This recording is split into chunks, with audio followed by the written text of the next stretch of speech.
अस्सलाम वालेकुम एवरीवन। अच्छा, अक्सर ऐसे होता है कि हम जब इंग्लिश पढ़ते हैं, जब इंग्लिश सीखते हैं, तो हम नए नए अल्फाज के साथ आ, हमें नए नए अल्फाज मिलते हैं।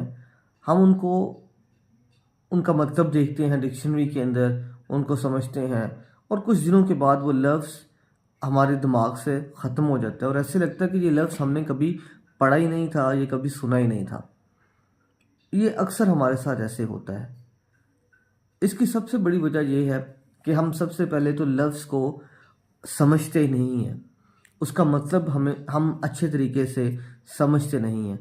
उसका मतलब डिफरेंट कॉन्टेक्स्ट में, डिफरेंट सिचुएशंस में नहीं समझते हैं। और तीसरी चीज़ ये है कि हम उसका जो इस्तेमाल है वो बड़ा लिमिटेड सा करते हैं। हमने एक लफ्ज़, एक वोकैबुलरी, एक इडियोमेटिक एक्सप्रेशन, फ्रेजल वर्ब हमने कहीं सुना पढ़ा, तो हमने उसको का इस्तेमाल ही नहीं किया।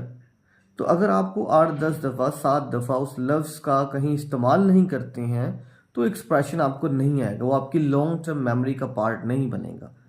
तो ये बुनियादी वजह है कि हम अक्सर अल्फाज सुनते हैं, पढ़ते हैं, लेकिन वो जल्दी हमारे दिमाग से ख़त्म हो जाते हैं, हमारी मेमोरी का पार्ट नहीं बनते हैं।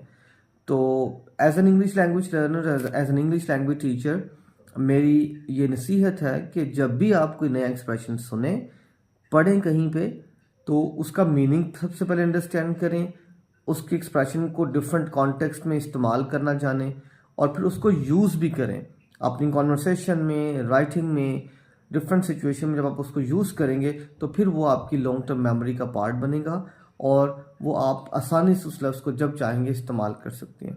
Thank you so much for watching the video.